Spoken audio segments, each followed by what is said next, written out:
우리 같이 읽으실 하나님 말씀은 요한복음 18장 2절에서 3절입니다.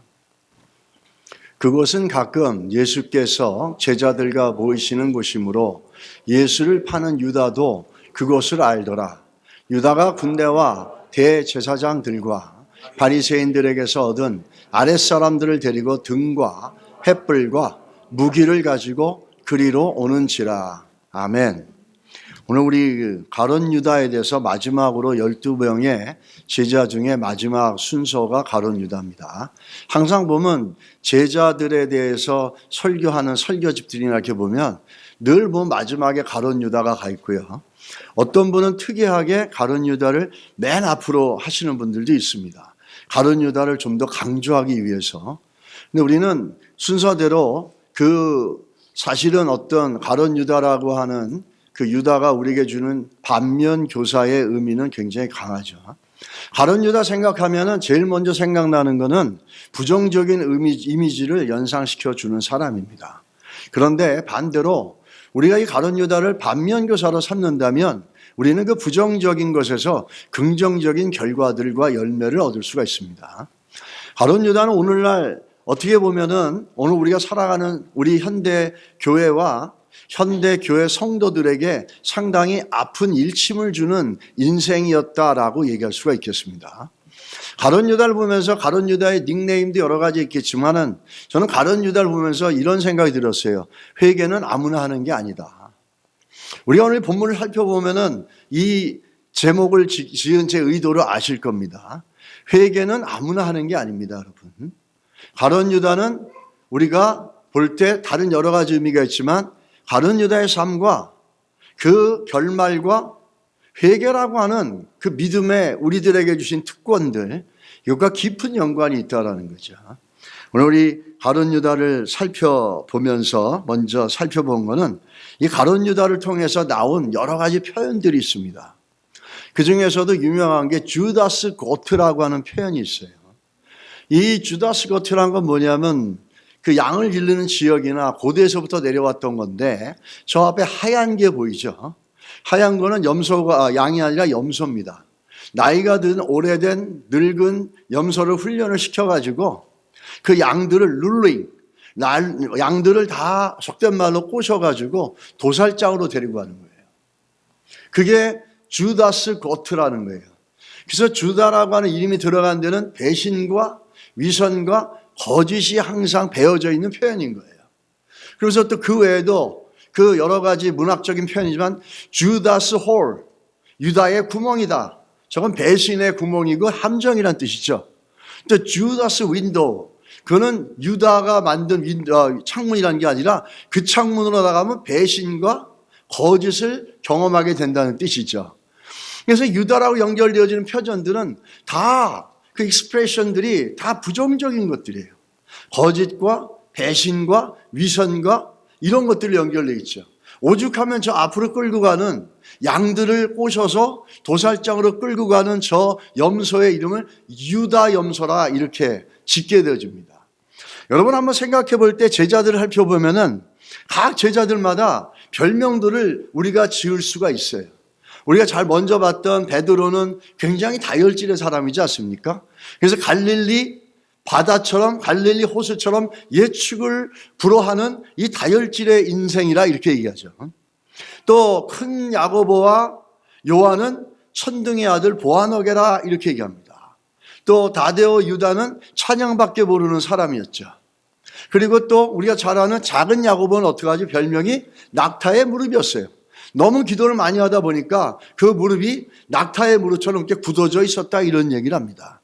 여러분들이 만약에 제가 가룟 유다에게 별명을 하나 또 지어준다면 우리가 일반적으로 가룟 유다는 배신자, 돈밖에 모르는 사람, 위선자 이런 것들이 가룟 유다에게 표면적으로 나오는 겁니다. 근데 한 단계 더 딕다운 해가지고 성경을 통해서 보게 되면은 더 중요한 우리에게 주는 신앙의 교훈이 있습니다. 만약에 이 사람에게 별명을 짓는다 그러면 저는 이런 별명을 지을 겁니다. 이 주인을 팔아먹고 뭐 이거보다도 본질적으로 구원받지 못한 제자, 이게 굉장히 컨트래딕션이 있어요. 모순이 있어요. 제자라면 당연히 구원받은 사람이잖아요. 근데 예수를 따라갔지만 구원을 못 받았어. 제자이긴 한데 한 번도 회개를 모르는 사람, 회개를 할 줄 모르는 사람, 회개가 뭔지를 모르는 제자였어요. 제자라고 하지만 예수를 한 번도 믿지를 않고 예수를 따르는 사람이에요. 이 가룟 유다는 이러한 부분에서 우리들에게, 현대 교인들에게 굉장한 도전이 됩니다. 회개 없이 구원을 얻고 예수를 믿고 믿음의 삶을 살면서도 나를 돌아보고 회개가 없는 우리 신앙의 삶들에 대해서 굉장히 아픈 전공을 찔러주는 일침을 제공해 줍니다. 존 맥가더 목사님은 이렇게 얘기하죠. 예수님을 따랐지만 한 번도 인격적으로 예수님을 믿지 않았다. 예수님을 영적인 목적으로 따른 것이 아니라 이기적인 필요를 채우려고 따랐다. 이렇게 얘기합니다. 얼마 전에 존 맥가더 목사님이 천국 가셨는데 아주 훌륭한 목사님이셨죠. 그렇게 말씀을 하셨는데 이걸 좀 간단하게 하면 이렇게 얘기할 수 있어요. 한 번도 성도였던 적이 없었던 성도, 한 번도 성도가 아니었던 성도, 우리들의 텀으로 바뀐다면은 그렇게 바꿀 수 있다라는 거죠. 여러분, 이 가룟 유다, 우리가 가룟 유다를 보면서 한 가지 또 재밌는 거는 유명한 화가가 있는데 그 화가 이름이 엘그레코라는 분입니다. 근데 참 그 전에 시작하기 전에 요한복음 6장 24절에 보면 예수님도 처음부터 가룟 유다가 예수 그리스도를 믿지 않았던 걸 처음부터 아셨어요. 그렇지만 가룟 유다에게 끊임없이 기회를 주셨습니다. 우리가 이따가 살펴보겠습니다. 유명한 화가 엘그레코는 이렇게 가룟 유다의 초상화를 그렸어요. 아무것도 없어요. 이 엘그레코는 12명의 제자들, 11명의 제자의 초상화를 다 그렸어요. 그런데 가룟 유다의 초상화는 이렇게 빈 공간으로 만들어 놨어요. 무슨 의도였는지 모르겠어요. 무슨 의도였는지 모르겠지만 제가 그냥 게싱을 하기에는 이렇게 게싱을 할 수 있어요. 이 가룟 유다라고 하는 사람은 빈 공간을 남겨놓은 게 무슨 의미일까? 이 사람의 믿음의 삶은 인정할 수가 없고 또 인정하고 싶지 않아서 빈 공간으로 남겨놓은 것인가? 아니면 제가 생각하기에는 가룟 여자는 제자로서 살았지만은 구원의 생명책에 그 이름이 기록되지 않은 구원받지 못한 사람이기 때문에 하늘나라에 저의 존재는 없다라는 의미로 저렇게 빈 공간으로 초상화를 그려놓은 건 아닌가? 이렇게 생각하는 게 저는 맞다라고 생각이 듭니다. 가룟 유다의 끝이 저렇게 됐다라는 거죠. 우리가 오늘 가룟 유다의 배경을 좀 살펴보면은 가룟 유다의 배경 중에 잘 나오는 게 예수님의 제자들을 소개할 때 이름의 위치입니다. 가룟 유다와 항상 같이 나오는 사람이 가나인 시몬, 때로는 다른 말로 말하면 셀롯인 시몬, 열심당원 시몬이라는 사람이죠. 우리가 살펴봤지만 열심당원 시몬은 셀롯 땅 출신으로서 정치 활동을 했던 사람이었어요. 자기 유대 민족의 자국의 독립과 미래를 위해서 싸웠던 어떻게 보면 독립군이라고도 얘기할 수 있는 사람이었죠. 그런데 이 가룟 유다도 항상 보면 이 사람과 이름이 같이 나옵니다. 그걸 통해서 볼 때 이 가룟 유다도 젤롯, 열심당원 출신이다라고 추정을 합니다.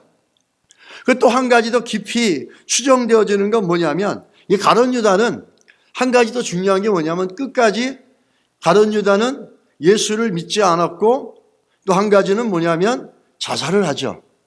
근데 이 셀롯 땅이라는 거는 어떤 특징이 있냐면은 셀롯 땅이라고 하는 역사적인 기원을 쭉 올라가게 되면 유대 민족에게는 굉장히 중요한 일들이 있었어요. 그 AD 73년경에 그 마사다라는 지역에서 로마 군대와 항전을 벌입니다.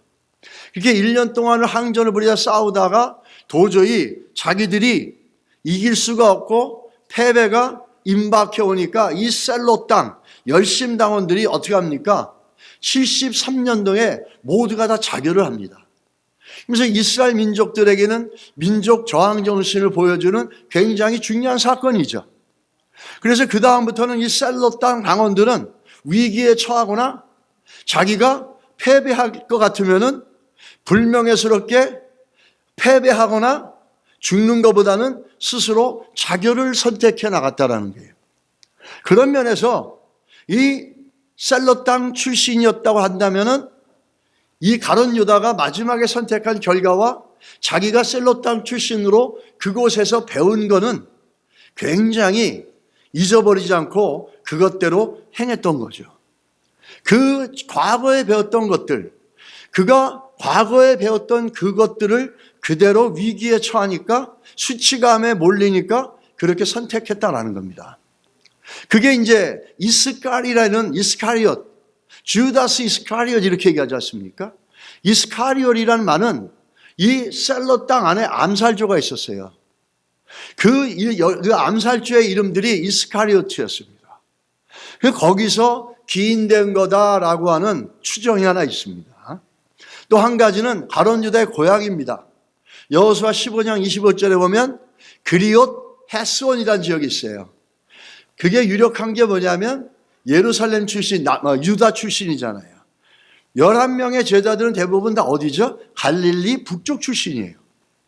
근데 가룟 유다만 남쪽 출신이에요. 남쪽 출신들은 북쪽 출신보다 생활 환경이나 문화 수준이나 교육 정도가 더 높다라고 추정을 합니다. 그리고 가롯이란 그거와 함께 가롯이라고 하는 그 말이 그리옷이라는 말이 어원이 시작이 되면서 변천이 돼서 가롯 이렇게 가롯이라고 바뀌었다라는 거죠. 그래서 남방 출신의 예루살렘과 아주 가까운 가롯이라는 지역 출신이다라고 이렇게 얘기를 합니다. 이렇게 배경을 이렇게 두 가지로 우리가 추정을 하고 있습니다. 그리고 그 아버지는 딱 한 번 이름이 나와요. 그 요한복음 그 13장 2절에 시몬의 아들 가롯 유다라 이렇게 얘기합니다. 그 당시에 시몬이란 말과 이름과 유다라는 이름은 굉장히 흔했습니다. 그래서 어디 가서든지 시몬이란 말과 유다라는 말이 있는데 특별히 유다라는 의미 그 이름을 유다 사람 유대인들이 되게 좋아했죠. 이스라엘 사람들이. 이유는 역사적인 이유가 있고 성경적인 이유가 있습니다. 성경적인 이유는 유다 지파라고 하는 믿음의 명문 집안이 있지 않습니까? 또 한 가지는 뭐냐면 그것도 역사적인 건데 유다 마캅이라는 사람이 그 유대인들의 정체성을 지키기 위해서 끝까지 싸우면서 희생을 했던 사람이 유다 마캅이라는 사람이 있어요. 그 사람의 이름을 따서 유다라는 이름을 짓는 사람도 굉장히 많았죠. 그렇다면 셀롯인 출신이었다라는 추정과 이름이 유다라고 하는 것과 자살한 것과 이런 걸 볼 때 상당히 많은 부분에 우리가 이 사람이 열심당 출신일 수 있다라고 하는 것을 추정을 안 할 수가 없습니다. 일단 이름을 볼 때는 고향이 가롯이다라고 하는 그 이름도 또 배제할 수는 없겠죠. 이렇게 출신이 이 사람의 배경이 얘기했는데 더 중요한 건 뭐냐면 이 사람의 캐릭터입니다. 이 사람의 캐릭터와 그 마음에 어떤 생각을 가지고 있냐라는 거예요. 이게 결정적으로 중요한 거죠. 뭐 어디서 났던 그게 뭘 중요하겠어요. 그 사람이 어떤 삶을 살아갔고 어떤 인성과 어떤 신앙의 삶을 살아갔냐가 성경이 우리에게 보여주고자 하는 포커스지 않습니까? 가룟 유다의 관심이 어디 있었냐? 우리가 한번 좀 보면은 점점 그것이 좁혀져 가는데 베단이라고 하는 지역에 시몬이라고 하는 나병 환자가 있었어요. 근데 그곳에 예수님이 초대받아서 가는데 거기에서 어떻게 나옵니까? 한 여자가 와서 정말 비싼 향유, 나드한 향유, 옥합을 깹니다. 그걸 깨고 머리에 부어요. 근데 여기서 우리가 초점을 맞춰야 될 사람들이 누구냐면 어떤 사람들 이겁니다. 어떤 사람들이 한 여인이 자기가 가진 것 모든 것들을 예수 그리스도께 다 헌신하고 드립니다. 근데 그거를 보고 화를 내요. 참 신기하죠? 정상적인 신앙인이면 누군가가 주를 위해서 그렇게 헌신하고 드리면 주님, 나도 좀 주님 앞에 더 드리고 헌신할 수 있게 해주십시오 라고 하는 게 일반적인 신앙인의 모습이에요. 근데 여기서 어떤 사람들은 아니 왜 쓸데없이 누군가의 1년치 임금을 다 예수님께 머리에 부어서 낭비하느냐, 아무 가치 없는 짓을 하느냐, 이 어리석은 여자야 그러면서 하시리 아주 indignantly 상대방을 배려하지 않고 존중하지 않고 함부로 막 야단을 칩니다. 여기서 어떤 사람들이 누구냐라는 거예요. 또 우리 마태복음으로 가면 똑같은 사건이 나오죠. 마태복음 26장 6절에서 10절이에요. 여기도 마찬가지로 똑같은 베다니의 나병 환자 시몬의 집에서 한 여자가 와서 나도 그 옥합을 깹니다. 그럴 때 여기서는 그 여인에게 분개하며 화를 내며 비판하며 비난했던 그 사람들이 누구인지가 점점 내로우다운이 돼요. 누구죠? 제자들이 이렇게 얘기합니다. 아까는 어떤 사람들이 그러고 지금은 어떻게 하죠? 마가가 제일 먼저 기록됐습니다. 마태복음이 처음에 나온다 그래서 마태복음이 제일 먼저 기록된 복음서가 아닙니다. 마가복음이 제일 먼저 기록된 거예요. 마가복음에는 어떤 사람인데 맨 마지막에 기록된 게 뭐냐면 요한복음이에요. 그러면서 점점점 그게 보충이 돼요. 마태복음에서는 제자들이 이렇게 얘기해요. 우리가 예수께 드리는 거는 낭비함이 없습니다, 여러분. 예수께 한 다나리 같은 그 귀한 나드 항류를 드렸다고 했는데 그 어떤 사람들, 제자들이었던 사람들은 어떻게 하죠? 낭비하는 거라고 그 여인에게 쓸데없는 짓을 한다고 너 정신이 있느냐? 어떻게 이런 짓을 하느냐? 어떻게 예수께 이렇게 비싼 향료를 다 바치느냐? 이렇게 비난하고 비판했어요. 참 재밌죠? 그것도 누구의 제자들이.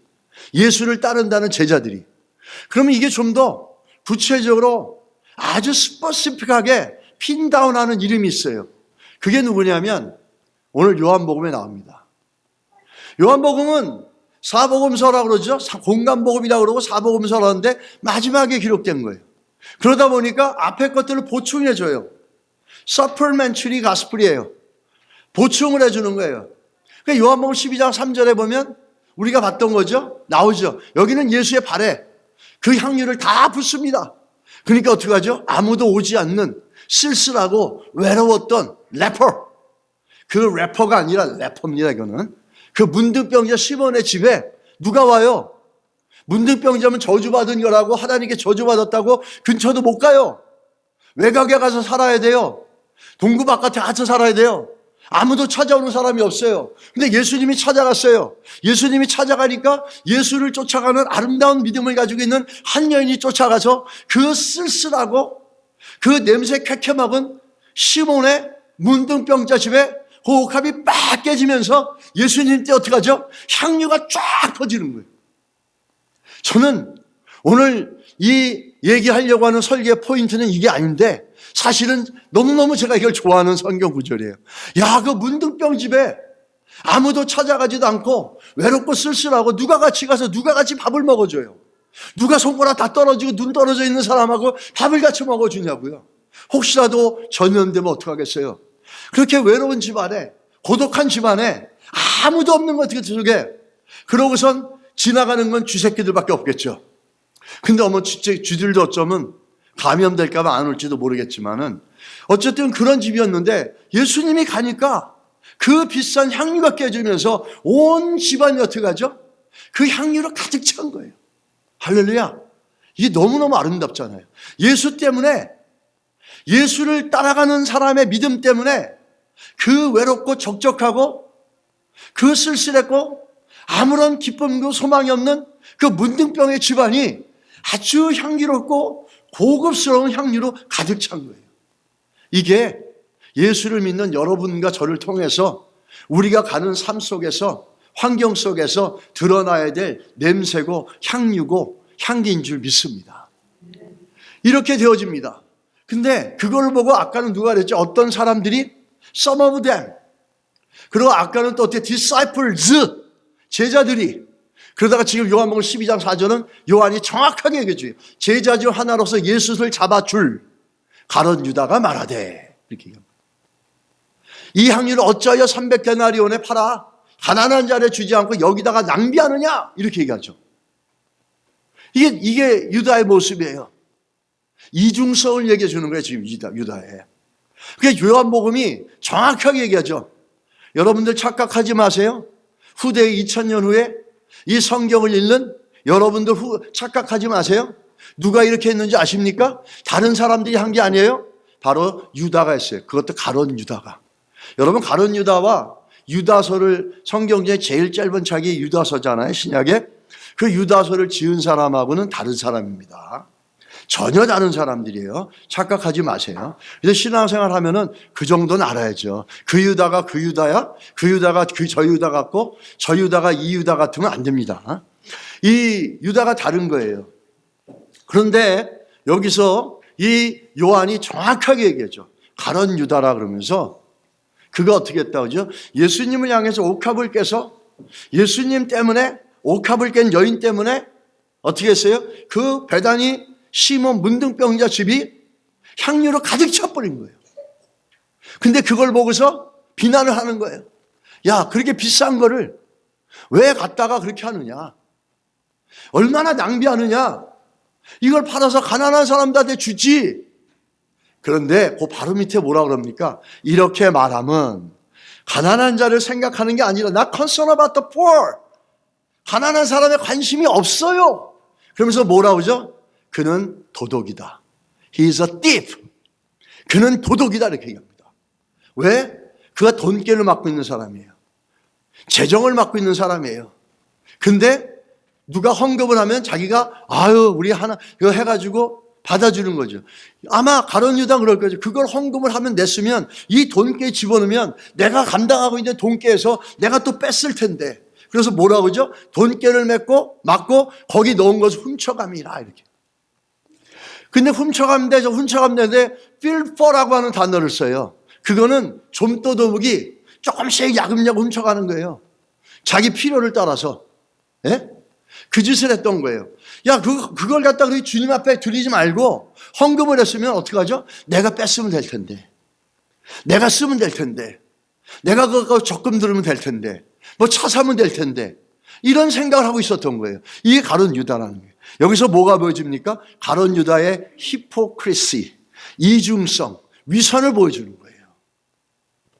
가룟 유다는 가장 크게 관심을 가졌던 게 뭔지를 우리는 이 이중적인 가룟 유다의 모습을 통해서 보여주고 있다는 거예요. 또 한 가지, 오늘 그 가룟 유다는 이 도둑이란 말을 보지만 겉과 속이 다른 사람이라는 거죠. 겉으로는 가난한 사람을 위한다 그러지만 속은 도둑이라는 거예요. 이 위선자 가룟 유다. 더 중요한 거는 자기 영혼에 있어서 위선자였어요. 우리가 욕심을 낼 수도 있죠, 가끔 가다가. 지속으로 되면 안 되지만. 그러나 예수 믿는 사람은 돌아봅니다. 이러면 안 되지. 근데 그는 돈에 있어서도 위선적이었고 더 중요한 건 뭐냐면 자기 영혼에 있어서 위선적이었어요. 예수님이 그날이 다가옵니다. 예루살렘에 올라가서 6월절이 다가와서 이제 십자가에 달리실 때가 다가온 거예요. 그래서 마태복음 26장 20절에서 25절에 저물 때에 예수께서 12제자들과 함께 앉았어요. 그리고 함께 식사를 합니다. 그러면서 예수님이 거기서 뭐라고 말씀하십니까? 충격적인 얘기를 하시는 거예요. 내가 예루살렘에 갈 때가 오고 6월절이 다가오고 그날이 오게 되면 너희 중에 한 사람이 나를 팔 거다 이렇게 얘기합니다. 그러니까 제자들이 놀라는 거예요. 그 제자들이 어떻게 반응합니까? 그들이 몹시 근심하여 이렇게 얘기합니다. 제자들이. 그러면서 하는 말이 혹시 주님 접니까? 저는 아니죠. Surely not I, Lord. 이렇게 부릅니다. 근데 여기서 제자들이 부른 호칭, 제자들이 예수님을 부렸던 호칭과 가룟 유다가 예수님을 부른 호칭을 보십시오. 그리고 나서 그러면서 이러죠. 대답하여 이르시되 나와 함께 그릇에 손을 넣는 그가 나를 팔리라 그럽니다. 아주 명확하게 아주 퍼블릭ली 예수님이 얘기해 주는 거예요. 나와 함께 이 볼에 이 그릇에 손을 넣는 사람이 있는데 그 사람이 나를 팔 거라는 거예요. 너무 명확하지 않습니까? 너무 분명해요. 그리고 나서 인자는 자기에 대해서 기록된 대로 가거니와 인자를 팔 사람은 화가 있도다 이렇게 얘기합니다. 근데 그 얘기를 듣고 나서 예수를 파는 유다가 대답하되 이럽니다. 랍비여 나는 아니지요 이렇게. 너무너무나 명확하게 얘기하고 있어요. 너무너무나 명확하게 클리어하게 예수님이 자기를 팔 사람을 얘기하고 있는 거예요, 지금. 그런데 어떻게 합니까? 라삐어 저는 아니죠. 호칭을 보세요. 제자들은 예수님을 뭐라고 불렀어요? 주님이시라고 불렀어요. 주님, 저희는 아니죠. 혹시 접니까? 그러면서 자기를 돌아보면서 근심하면서 내가 내 주인, 내 구주 예수를 팔아먹는 사람이 될까? 그러면 안 되지. 그래서 자기를 돌아보는 거예요. 셀프 이그제미네이션이 있는 거예요, 여기에. 그런데 가룟 유다는 어떡합니까? 너무나 명확하고 너무나 분명하게 얘기해 주는데 뭐라고 불러요? 라삐어 이렇게 얘기합니다. 라삐라는 의미는 유대 종교 지도자들이 예수님을 공격하거나 예수님을 모함할 때 그 적대적인 감정을 담아서 부르는 호칭이 뭐냐면 라삐였어요. 우리 여기를 보면서 이 가룟 유다라는 사람이 지금 이렇게 명확하게 얘기해 주는데도 자기를 돌아봄이 없는 거예요. 이렇게 클리어하게 예수님이 얘기해 주시는데도 자기를 돌아보질 않아요. 그러고 자기는 아닌 것처럼 하면서 속으로는 적대감을 갖고 있는 거예요. 라삐여, 접니까? 이렇게 얘기하는 거죠. 제 제자들은 주님, 저는 아니죠. 접니까? 그래서 혹시라도 그런 일이 내가 그렇게 될까봐 근심하며 걱정을 하며 아파하며 주님께 물어봐요. 그래서 호칭을 주님이라고 부릅니다. 근데 제 가룟 유다는 그렇게 안 하는 거예요. 여기서 가룟 유다는 자기를 돌아봄이 없는 거예요. 그렇게 명확하게 예수님이 보여주셨고 말로만 보여준 게 아니라 아주 비주얼하게 손으로 같이 그릇에 넣는 사람이라고 얘기를 해줬는데도 그렇게 같이 넣었음에도 가룟 유다는 깨닫지 못합니다. 왜 이렇게까지 가룟 유다는 깨닫지 못하는 것까? 가룟 유다가 예수님을 팔 수밖에 없었던 이유, 가룟 유다가 자기를 돌아보지 못했던 이유, 가룟 유다가 자기 안에 돈을 사랑하는 마음으로 가득 채울 수밖에 없었던 이유, 그 이유가 여기에 있습니다. 여러분 오늘 이 본문의 말씀을 보면서 가룟 유다가 어디에 속했는지 한번 보십시오. 마태복음 16장 13절에서 15절, 그 당시에 가장 화려한 빌립보 지방에서 제자들에게서 예수님이 물어봅니다. 빌립보는 그 당시에 가이사 빌립보 너무 화려하고 가이사 그 시저가 정말 아끼는 도시고 모든 문화와 전력의 권력과 이런 것들이 아주 팽창되어 있는 지역이었어요. 그걸 보면서 세상과 비교하면서 세상의 부와 권력과 비교하면서 예수님이 제자들에게 묻는 거예요. 너희는 나를 뭐라고 생각하느냐? 그럴 때 제자들이 대답합니다. 더러는 세례 요한, 더러는 엘리야, 어떤 이는 예레미야, 선지자의 하나라 하니라 그럽니다. 그런데 너희는 나를 누구라 하느냐? 예수님이 이렇게 물어보죠. 여기서 더러는이라는 사람이 있어요. 어떤 사람은 세례 요한, 어떤 사람은 엘리야, 어떤 사람은 예레미야라 이렇게 얘기합니다. 근데 이 더러는이 이게 외박에 있는 사람들이 아니라 이 제자들로 그 범주가 좁혀집니다. 그러면서 그 얘기를 하고 나서 예수님께서 다시 한번 요한복음 6장 63절에서 64절을 보면 이렇게 얘기하죠. 살리는 것은 영이니 육은 무익하니라. 내가 너희에게 이런 말은 영이요 생명이라. 그러니까 너희 중에 믿지 않은 자들이, 자, 이 사람들이 아까는 누구였죠? 더러는 예레미야여, 더러는 선지자여, 더러는 엘리야여 얘기했던 사람들이. 이 더러는 예수를 잘못 알고 있는 사람들이죠. 예수를 잘못 믿고 있는 사람들이에요, 이 사람들은. 그 예수를 잘못 믿고 있는 더러는 그 사람들을 예수님이 너희 중에 믿지 않는 자들이야 이렇게 얘기합니다. 잘못 믿는 거는 믿지 않는 거예요, 여러분. 세상 사람들이 그래요. 박태선하고 문선명이 원래는 잘 믿었다가 나중에 타락됐다 이렇게 하는데 아니에요. 그 사람들 처음부터 제대로 믿지 않았어요. 똑바로 믿은 사람은요, 잠시 타락해도 회개할 줄 알고 돌아옵니다. 대표적인 존 뉴턴이에요.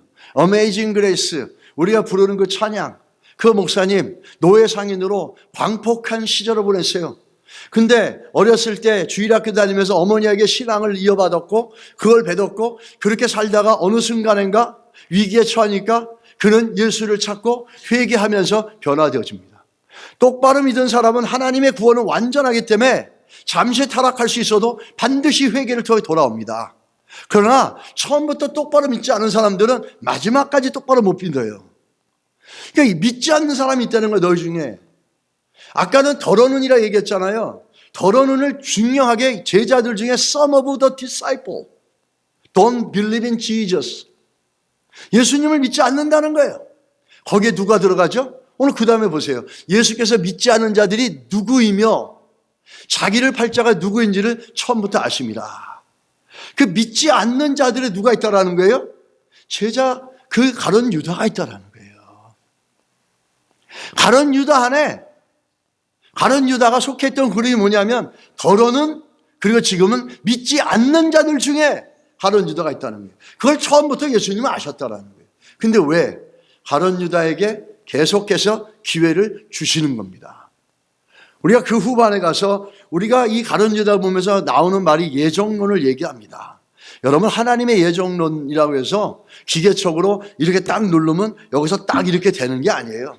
하나님이 예정하셨어도 거기에 뭐가 있는지 아세요? 인간의 책임이 있어요. 인간이 선택할 수 있어요. 인간이 초이스할 수 있어요.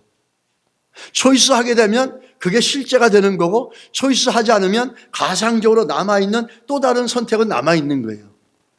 그래서 예수님께서 선택을 계속해서 주는 걸 볼 수 있습니다. 아까도 얘기했잖아요. 클리어하게 나와 함께 이 그릇에 손을 넣는 자가 어떻게 하다고요? 나를 팔자라고. 근데 그 안에 예수를 믿었다면 어떻게 하죠? 아, 내가 이런 사람이야? 제자들은 어떻게 합니까? 예수를 믿으니까 근심하고 걱정하면서 혹시 접니까 하면서 자기 돌아봄이 있잖아요. 근데 가룟 유다는 없어요. 자기 돌아봄이 없어요. 예수님이 그때 어디 완전히 비주얼한 머티리얼을 쓰면서 방법을 쓰면서까지도 얘기를 하는데 자기 돌아봄이 없어요. 이게 믿는 자와 안 믿는 자의 차이라는 거예요. 믿는 자에게는 회개라는 게 있어요. 말씀을 따라서 자기를 돌아봄이 있어요. 우리는 회개를 얘기하지 않는 신앙생활을 사는 시대에 살고 있습니다. 이 시대에 회개라는 말을 들으면 눈살을 찌푸리는 성도들, 제자들이라고 하는 사람들이 교회에 가득 차 있는 시대를 살고 있습니다. 이런 시대에 가룟 유다가 주는 교훈은 굉장히 우리들에게 아플 수 있어요. 불편할 수 있어요. 그러나 반면 교사로 삼는다면 우리는 우리가 지금 어떻게 주님을 믿고 있고 내 안에 구원의 은혜가 어떻게 진행되고 있는지를 알 수 있는 너무너무나 중요한 통로가 될 수 있다는 겁니다. 여러분 믿으십니까? 이게 돼야 된다는 거죠. 그러면서 믿지 않는 자들 중에 가룟 유다가 있었다라는 거예요. 그래서 오늘 이 본문을 보면은 믿지 않는 유다의 특징이 뭔지 아십니까? 이 돈을 너무너무 사랑하는 거예요. 여러분 성경에 구약에는요 바알도 나오고 아세라도 나와요. 그리고 또 가나안 땅에 들어가면서 대표적으로 풍요의 신이라고 하는 먹고 살고 돈 많이 주고 건강하게 해주는 바알의 신을 이스라엘 백성이 반은 섬기고 반은 여호와를 섬겼어요. 근데 신약에 와서는 신은 딱 두 개밖에 없어요. Two kind of God. 하나는 뭐죠? 우리가 성경에서 믿는 삼위일체 하나님이에요. 우리를 사랑하자 독생자 예수를 보내셔서 죽기까지 순종하게 만드셔서 그를 믿는 자마다 구원을 얻게 하고 하나님의 자녀를 되게 하는 그 하나님. 그리고 또 하나는 뭔지 아세요? 맘모니즘이에요. 맘몬이라고 하는 돈이에요, 돈. 이 하나님을 사랑하지 않으면 우리는 돈을 사랑할 수밖에 없어요. 돈이 아니래도 나를 유익하게 하는 나를 위해서 나의 미래와 나의 삶의 안녕을 위해서 믿는 그 어떤 것들이 있다라는 거예요. 그건 다 돈하고 연결되어 있죠. 우리는 두 주인을 섬길 수 없어요. 생리가 있어요. 여러분 보십시오. 누가복음 16장 13절에 뭐라고 얘기합니까? 두 주인을 섬길 수 없다. 왠지 아세요? 이유가 나와요. 이를 미워하고 저를 사랑한다라는 거예요. 둘 다 사랑할 수 없다라는 거예요, 여러분. 아십니까? 하나를 사랑하게 되면 하나를 미워하게 돼 있다라는 거예요. 이를 중히 여기면 저쪽을 경히 여긴다는 거예요. 그래서 하나님과 재물을 같이 섬길 수 없다라는 거예요. 반은 하나님 섬기고 반은 세상을 섬긴다고 여러분의 합리적인 사고와 상식으로는 가능하지만 성경은 그걸 우상 숭배라고 얘기합니다. 하나님만 섬길 수밖에 없는 거예요. 그리고 두 가지 같이 섬길 수가 없어요.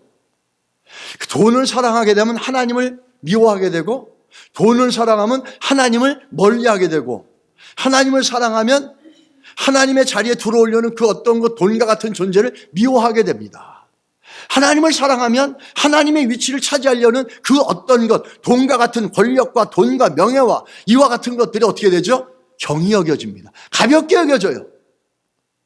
이게 하나님을 사랑하고 하나님을 신뢰하는 자들 안에 있어야 될 믿음의 법칙이에요. 마음에 있어야 될 거예요.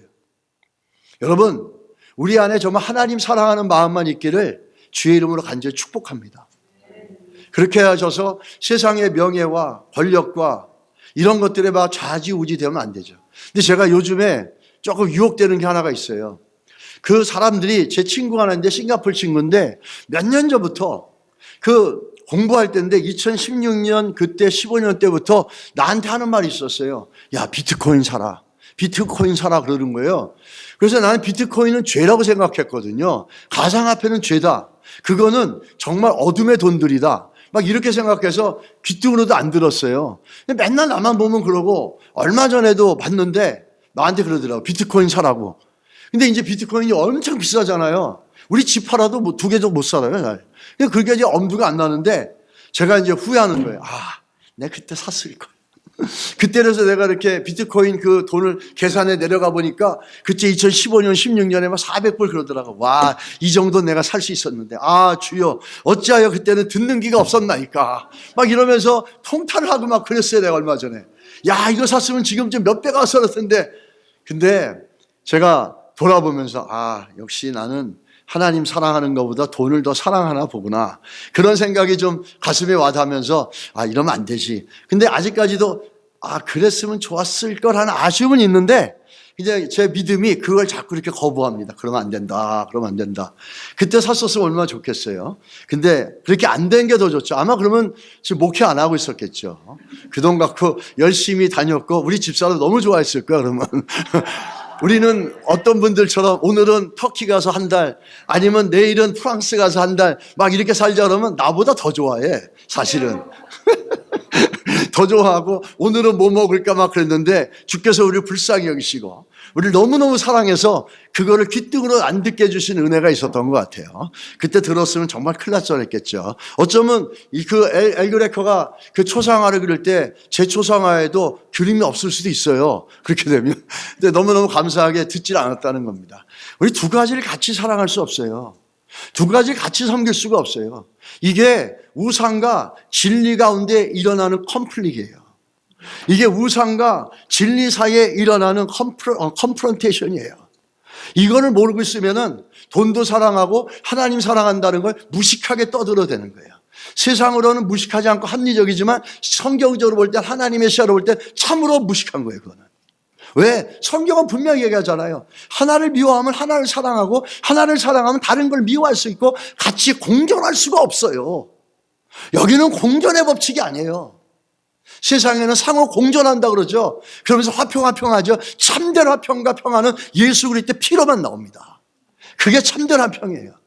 그것을 알 때 연합이 되고 그것을 믿을 때 하나가 되고 그것을 믿을 때 그리스도의 보혈로 막힌 담이 무너지는 거예요.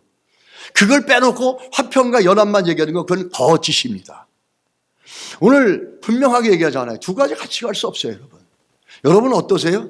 둘 다 같이 잘 섬기고 있다고 생각하십니까? 그러면 우리는 우상을 섬기고 있는 거예요. 하나가 우리 안에 분명히 주인 되시면 다른 하나는 같이 있을 수가 없어요. 이게 이 가룟 유다가 가지고 있는 내면의 모습이었다라는 거죠. 왜 그러죠? 믿음이 없었기 때문에. 주를 사랑하고 주를 신뢰하는 믿음이 없으니까 결국엔 다른 걸로 그 심령이 채워질 수밖에 없다는 거예요. 자, 오늘 이 본문을 보면서 우리가 또 오늘 세족식 얘기를 하게 되는데 그 전에 마귀가 도구가 될 것이라 이렇게 얘기합니다. 저건 가룟 유다가 마귀가 아니라 마귀의 통로가 된다는 거예요. 너희 중에 한 사람이 마귀니라 이렇게 얘기합니다. 마귀의 통로가 된다는 거죠. 근데 마귀의 통로가 되는 거는 마귀에게 지배를 받고 마귀가 될 수밖에 없어요. 제가 가끔 중고등학교 때 우리 교복 세대인데 겨울만 되면요. 그때는 당연한 건 줄 알았는데 옷이 없으니까 이제 안에다가 체육복을 입어요. 그리고 이제 겨울 동복을 입는데 다들 보면 여기가 반질반질해요. 제 친구들이나 저나. 그게 당연한 줄 알았던 거예요. 왜냐하면 학교까지 걸어가면은요, 굉장히 오래 걸어갔거든요. 한참 걸어가면 막 저 땀도 나고 어쩔 때는 막 콧물도 나거든요. 그러면 이걸로 닦는 거야. 그러면 닦다 보면 거기가 어떻게 되죠? 벤질벤질해서 돼요. 그래서 그게 원래 교복의 색깔인지 아니면 그 코가 묻은 건지 나중에 분간이 안 돼요. 뺀질뺀질해서 그러다가 이제 드라이 시키고 그러면 좀 나오죠. 이게 마귀가 그렇게 하는 겁니다. 마귀의 통로가 됐다는 건 결국에 우리 둘 안에 들어와 가지고 우리를 갖다 그렇게 만들어서 내가 마귀인지 마귀가 난지 이게 분별이 안 되도록 완전히 융합체가 돼버리는 거예요. 그래서 그는 예수께서 손으로 넣으면서까지 그렇게 클리어하게 보여주는데도 자기 돌이킴이 없는 게 이미 마귀에게 지배가 다 그거죠. 우리는 이것들을 보면서 이 처음부터 믿지 않았다라는 것을 우리 세족식에서 나옵니다. 세족식의 결론이 나와요. 요한복음 18장 13장 8절로 11절 우리가 몇 줄째 계속 보고 있지 않습니까? 오늘 너무너무 중요한 결론을 내립니다. 세족식의 결론이 나옵니다. 그 세족식의 결론은 뭔지 아세요? 10절에 다는 아니니라 11절에 다는 깨끗하지 아니하다. 이게 결론이에요. 이게 세족식의 결론이에요. 세족식에는 뭐가 있습니까? 예수님과 베드로의 대화가 있죠. 거기에서 나오는 게 두 씻김이 나와요. 하나는 목욕이 나오고 하나는 발 씻겨줌이 나와요. 그러면서 예수님께서 목욕을 얘기하고 그러면서 온몸이 깨끗해졌다 얘기하고 또 우리가 날마다 발을 씻겨서야 된다 얘기하고 나서 결론은 어떻게 되는지 그러나 다는 아니니라. 그러나 다는 깨끗하지 아니니라. 그 말은 뭐죠? 다는 구원받지 못했다 이 말입니다. 그 얘기를 하는 거예요. 두 씻음이 있습니다. 오늘 그 씻음이라는 것, 그 성경에 요한복음의 씻음이라는 단어, 말씀도 우리를 씻는다라고 하면서 씻음이란 단어들이 많이 나거든요. 이 씻음이란 단어는 중요한 게 뭐냐면 죄를 씻는다는 거예요. 죄를 씻어준다라는 개념을 이 요한복음이 씻음이라는 그 표현으로 우리들에게 친밀하게 얘기하고 있습니다. 그러면서 두 가지 씻음인데 첫 번째 목욕이에요. 목욕한 자는 온몸을 깨끗하게 씻었다 이런 얘기죠. 그런 자는 뭐죠? 우리가 첫 번째 예수를 믿게 되는 거예요. 우리가 예수를 구주로 믿었습니다. 예수가 나를 위해서 죽으시고 피 흘리신 걸 믿고 내가 그리스도가 나의 구주 되심과 구세주 되심을 믿고 내가 하나님의 자녀가 되었습니다 라고 하는 이 고백은 딱 한 번만 드리면 된다는 거예요. 매일 드리고 맨날 드리고 이러는 게 아니라는 거예요. 이 고백은 한 번만 드리면 된다는 거예요. 그래서 온몸을 목욕하는 비유로 얘기하죠. 여러분 샤워 다 하고 나서 발 따로 씻는 사람 봤습니까? 온몸이 깨끗해졌잖아요. 그런데 샤워하고 났는데도 어디 가다가 발에 뭐가 묻었어요. 그러면 어떻게 하죠? 발을 씻습니다. 그래서 온몸을 씻는다는 건 구원의 개념을 얘기하는 거예요. 예수를 구주로 영접한 개념을 얘기하는 거예요. 근데 중요한 건 뭐죠? 그 다음에 나오는 거예요. 두 번째는 발 씻음이에요. 이건 삶 속에 회개가 있다는 거예요. 야, 내가 네 발 씻어주지 않으면 베드로 너와 나 상관이 없어. 아무 관계가 없어. 그 얘기 무슨 얘기입니까? 구원받은 자가 발을 씻는다는 거예요. 구원받는 자가 발 씻지 않는다는 거는 무슨 말이죠? 나와 상관이 없다니까 너는 목욕을 안 했다는 얘기예요. 목욕을 안 했다는 얘기는 뭐죠? 구원받지 않았다라는 거예요. 그 얘기를 얘기하는 거예요. 그래서 이 회개와 구원을 씻음이라는 두 표현을 통해서 예수님께서 우리들에게 설명해 주시는 거예요. 구원받은 자는 회개하는 믿음이 있다라는 거예요. 목욕한 자만 발만 씻으면 되는 거예요. 목욕 안 하고 발만 씻는 것 이걸로는 깨끗해지지 않는다는 거예요. 온몸이 깨끗함을 받은 자가 발만 씻으면 되는 거예요. 근데 발만 씻었다고 온몸이 깨끗해지는 건 아니라는 거예요. 이 구원과 회개의 관계를 얘기해 주고 있는 거예요. 우리가 예수 믿는다고 하고 회개라고 하는 개념을 너무 저 멀리 갖다 놓고 있잖아요. 그게 아니라는 거예요. 예수를 믿었다면 내 발이 더러운 거를 날마다 삶 속에서 씻겨 나가는 믿음의 모습이 있어야 된다는 거죠. 그러면서 세족식의 결론이 뭔지 아세요? 다는 아니니라 이렇게 얘기합니다. 다 온몸이 깨끗한 게 아니라는 거예요. 다 깨끗한 게 아니라는 거예요. 그러면서 거기에 뭐라고 얘기합니까? 누구를 지금 암시하고 있는 거예요. 11절에 이는 자기를 팔자가 누구인지 아심이라. 누구죠? 가룟 유다예요. 가룟 유다는 깨끗하지 않다라는 거예요. 온몸이 깨끗하지 않다라는 거예요. 한 번도 목욕해 본 적이 없다라는 거예요. 그러니까 회개도 못하는 거예요. 구원 얻은 성도가 우리 삶 속에서 누릴 수 있는 축복이 뭐냐면 회개입니다. 여러분과 저는 이 땅에 살면서 언제든지 실수할 수 있어요. 언제든지 잘못할 수 있어요. 원하지 않지만 우리가 죄의 유혹을 받고 쓰러질 수도 있어요. 그런데 우리가 다른 게 뭐죠? 예사상 사람들하고 우리는 회개할 수 있다는 거예요. 그게 구원 얻은 사람들이에요. 회개와 구원과 예수 그리스도를 믿는 믿음과 회개와 이 관계를 끊어놓고 신앙생활 하는 것, 이게 잘못된 신앙이고 이거 믿지 않는 거예요. 가룟 유다 같은 거예요. 여러분 스스로를 돌아보면서 하나님의 뜻 때문에, 하나님 말씀 때문에 내 고집과 아집과 내 자신을 돌아보며 하나님 앞에 회개해 본 적이 얼마나 있습니까? 아니 난 잘하고 있어. 내 생각에는. 아니, 회개는 내 생각에서 나오는 게 아니라 하나님의 뜻대로, 하나님 말씀 때문에 하는 거예요.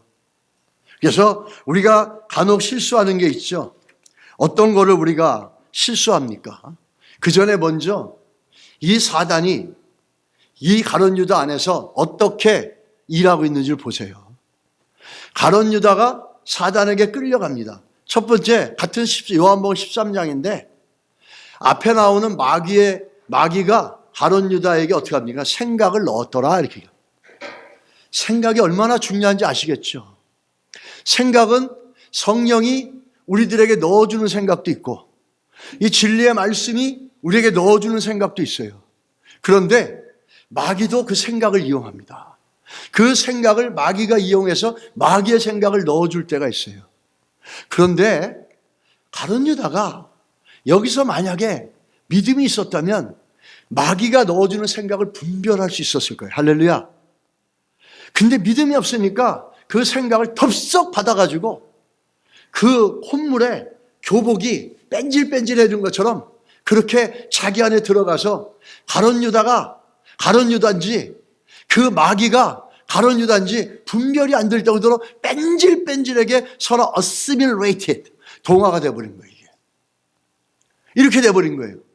우리가 믿음 있는 사람들은 잠시 육체의 생각과 마귀의 생각이 우리에게 들어올 수 있어요. 그런데 분별합니다. 이건 아니지. 이건 아니지. 따라갈 수 없지. 내가 힘들어도 이거를 동의할 수 없지.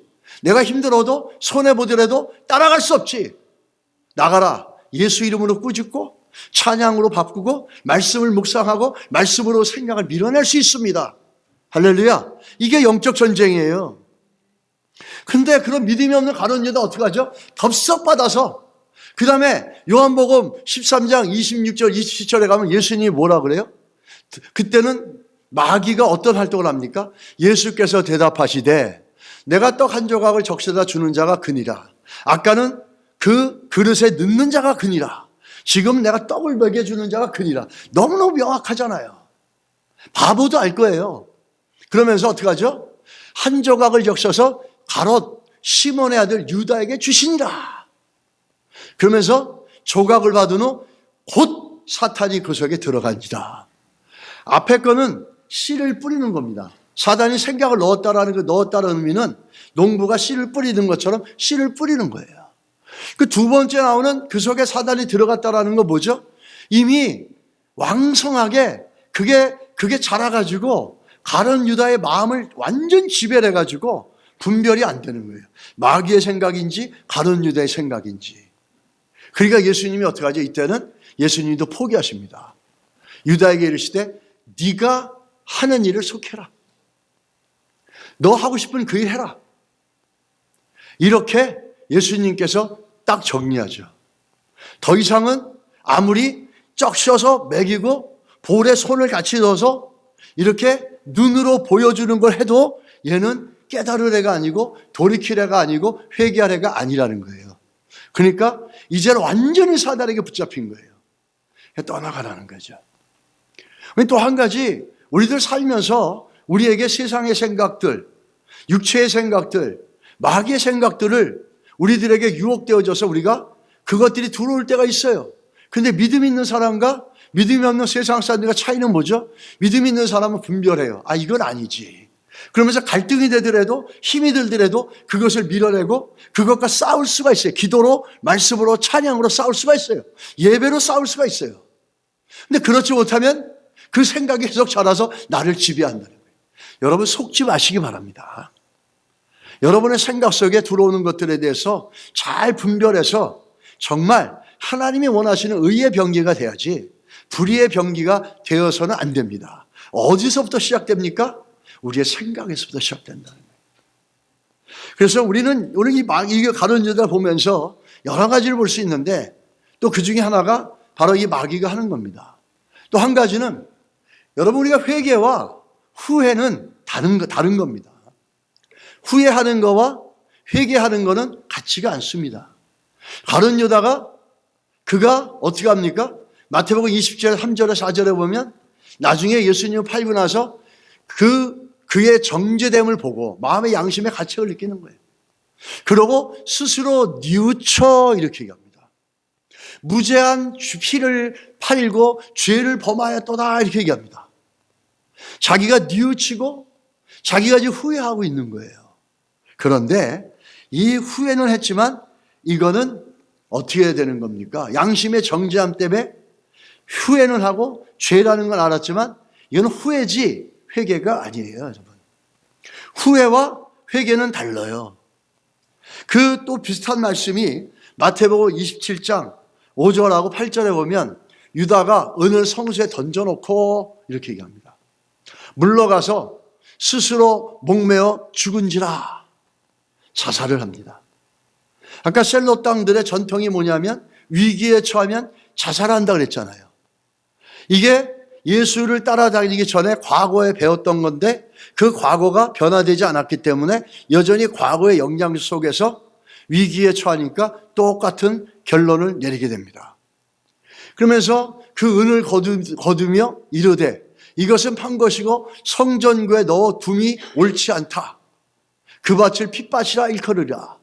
사도행전 1장 18절에 19절에는 이 사람이 불의의 삭으로 밭을 사고 누가 샀다는 겁니까? 가룟 유다. 가룟 유다가 불의의 싹으로 저게 은 30 그건지는 모르겠어요. 그런데 해석하는 사람들에게는 평소에 예수님의 돈께서 돈을 빼돌렸던 것, 그 돈을 갖고 땅을 샀다는 거예요. 밭을. 예전이나 지금이나 이 부동산 투기는 끝이 없는 것 같아요. 땅을 샀다라는 거예요. 사고 후에 몸이 곤두박질쳐 목을 나무에다가 그 목을 걸어서 죽었는데 그 나무가 부러지면서 떨어졌는데 그 밑에 바위가 있어서 바위에 부딪히면서 아주 비참하게 죽습니다. 속에 있는 그 몸이 열리면서 내장이 다 쏟아져 나와 죽습니다. 이 핏밭이라 이렇게 얘기하는 거죠. 이건 후회의 결과예요. 회개는 다릅니다, 여러분. 후회와 회개는 우리가 헷갈리면 안 돼요. 그 전에 먼저 예수님께서 이 가룟 유다에게 기회를 주십니다. 적어도 3번의 기회를 우리가 볼 수 있어요. 첫 번째는 너희 요한복음 13장 최후의 만찬 자리 중에서 너희 중에 하나가 나를 팔리라. 누가복음 22장에 입 맞추려고 다가오니까 유다야 내가 입 맞춤으로 인자를 파느냐 배신하느냐. 그럴 때 가룟 유다 주님 내 죄를 용서해 주십시오. 이렇게 했으면 끝났을 거예요. 그리고 아까 우리가 했던 마태복음 27장이 3번째입니다. 왜? 스스로 뉘우치고 정죄감과 양심의 가책을 받고 고통을 느꼈어요. 우리가 보통 양심의 가책을 받고 고통을 느끼면 믿는 자들은 어떻게 합니까? 예수 이름을 부릅니다. 주님 용서해 주십시오. 보혈로 씻어 주십시오. 회개합니다. 근데 그 정죄함을 느끼고 양심의 가책을 느껴도 예수 이름을 부르며 자기의 죄를 고백하며 그 죄를 회개하려고 하지 않아요. 여러분, 회개와 또 후회는 너무 다른 거예요. 후회는 기본적으로 자기 의와 자기 연민에서 나오는 거예요. 자기 의는 내가 왜 이렇게 했을까? 내가 더 잘할 수 있었는데 어떻게 내가 이런 걸 선택할 수 있었을까? 어떻게 내가 이렇게 될 수 있을까? 또 반대는 그래, 나는 맨날 이런 사람이야. 이러면서 자기 연민에 빠지는 거예요. 중요한 건 뭐죠? 여전히 자기 중심이라는 거예요. 회개는 뭔지 아세요? 하나님의 뜻대로 하는 거예요. 예수를 믿는 믿음으로 하는 거예요. 진리가 그 중심이 되는 거예요. 그게 회개고, 후회는 자기 연민과 자기 정죄 속에 빠져서 죄는 알지만 그것 때문에 후회스럽고 이러면 안 되는데 왜 이랬을까? 끝내는 걸 감당을 못하고 그 극단적인 선택을 하지 않습니까? 우리가 회개는 우리가 잘못을 깨닫고 정죄함이 들고 또 양심의 가책이 들 때 어떻게 합니까? 예수 이름을 부르는 거예요. 왜? 그분이 그 죄를 위해서 이미 십자가에서 피 흘려 죽으셨기 때문에 그 믿음의 진리가 우리를 회개를 만드는 겁니다. 여러분, 그래서 우리가 결론적으로 회개는 예수를 믿는 믿음이 있을 때 회개가 나오는 거예요. 그리고 회개는 믿음이 있는 성도들만 할 수 있는 거예요. 회개는 구원받은 성도만이 할 수 있는 거예요. 유사한 성경 구절이 고린도후서 1장 10절입니다. 같이 한번 읽겠습니다. 하나님 뜻대로 하는 근심은 후회할 것이 없는 구원에 이르게 하는 회개를 이루는 것이고 이 세상의 근심은 사망을 이루는 것이다. 이걸 좀 바꿔서 얘기하면 하나님 뜻 때문에 진리 때문에 예수 이름을 부르고 회개하는 것은 생명을 주십니다. 하나님의 뜻을 이루어요. 그런데 내가 내 연민과 내 의에 붙잡혀서 나오는 후회는 사망을 이루는 거예요. 유다가 너무나 대표적인 예를 보여주는 거예요. 회개 없는 신앙생활은 가장 위험한 유다같이 구원받지 못한 제자, 믿지 않고 예수를 따르는 모습이 될 수도 있다는 겁니다. 여러분, 우리를 돌아볼 수 있는 믿음의 은혜가 있으시기를 예수 이름으로 축원합니다. 기도하겠습니다. 하나님 아버지, 주님의 은혜와 사랑을 감사드립니다. 하나님의 성령께서 우리 안에 깨닫게 해주셔서 우리가 구원받은 예수 믿는 하나님의 자녀임을 다시 한번 고백하게 하시면 우리가 나를 돌아보며 후회하지 않고 나를 돌아보며 내 약함과 연약함을 보며 그렇기 때문에 예수님께서 십자가에서 피 흘려서 대속시켜 주심을 알고 회개의 자리까지 나갈 수 있는 구원의 믿음이 우리 안에 넘치게 하여 주시옵소서. 예수님의 이름으로 기도드렸습니다. 아멘.